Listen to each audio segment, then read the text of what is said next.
Hey guys, it's Cloud, and today we're lucky enough to play the private beta access for Payday 3. Payday 3 is going to come out towards the end of September, but luckily enough, we got a code to play it on Steam for the private beta weekend, going from August 2nd to the 7th. So today we're going to be giving our honest review of the game, anything that we would improve on, or things we're looking forward to at launch.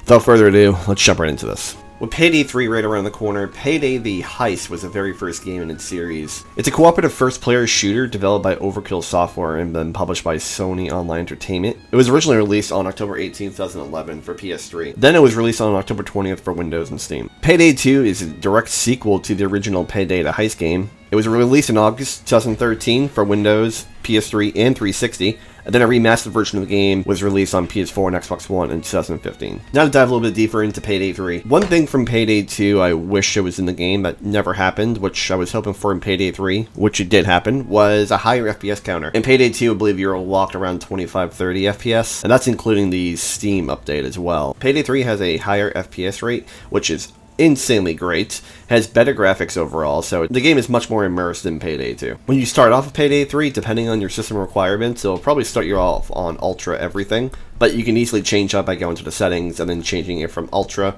all the way down to High, Medium, and then also Low. You can then turn on an FPS counter if you want to keep track of how much FPS you're running in the game, and lucky enough, you can also turn off motion blur too if you're not a big fan of that. Now let's jump into the gameplay. Currently on the beta, you only have one mission, and that's No Rest for the Wicked. But similar to Payday 2, there are 4 options. There's normal, hard, very hard, and overkill. Now the higher difficulty you pick, obviously is going to make it a lot more harder for while you're doing the heist. Some of them might have indestructible cameras. The other one will have a hack runtime that resets after 5 seconds. Then also Overkill has a lead guard with endless radio spawns. And they all kind of stack on top of each other, making it very hard to do the heist. But usually the XP and the payout afterwards is much better than going on normal, obviously. There is a new quit menu when you're doing the heist. It just gives you more prompts and commands you can do in the game. You can either swear, saying shit.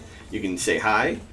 You can say thank you. You can request health, ammo. You can even call the drill a piece of shit. Obviously, this private beta is a little bit bugged, but what do you expect for a beta? I'm sure it'll be polished up right before release. The objective of the very first heist is pretty simple. Grab the thermite, go above the safe, light the thermite, and keep an eye on it. This heist is a very cool first way to introduce you into the game. You can either stack more thermite onto your existing thermite to make it go quicker, or one thermite will do just fine. You just have to wait a little bit longer. But also keep an eye out on the cops, as they may trickle the sprinkler system, which would slow down your thermite burn overall. I learned the hard way that Splinter Cell guy is back, and he legitly kicked my ass the entire time I was playing this beta. Finally, after thermite burns, you can drop down to the vault below. There you'll find another room and also an exit door. When you try to open up the money room inside the vault, it'll prompt up with a new pick lock system. On normal, it's pretty easy to do, but I'm sure as you ramped up the difficulty, it'll be a little harder as it goes quicker. But after you pick the lock, you can open up the door. But as you open up the door in this vault, you have about 10 seconds or so before die packs explode onto the money itself. Now, if you fail to disarm the die packs, don't worry, the mission's not over yet. It just kind of diminishes the value of the money after you collect it all and end the payday. But just like Payday 2, you can collect money, as much money as you possibly can. You obviously need to meet the certain requirement set by the game. You can also go over it if you want to go above and beyond. As you're spectating players in this game, once you've died or went to jail, there's obviously a lot of attention to detail there, as even these die pack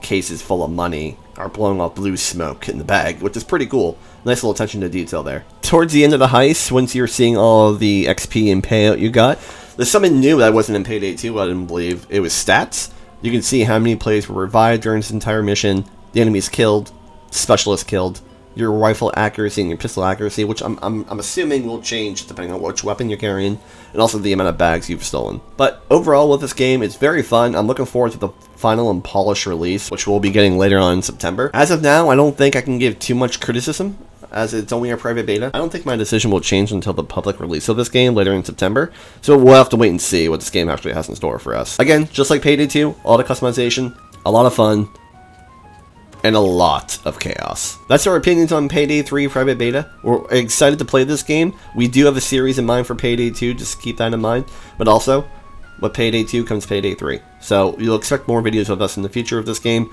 Until then, stay classy. Later.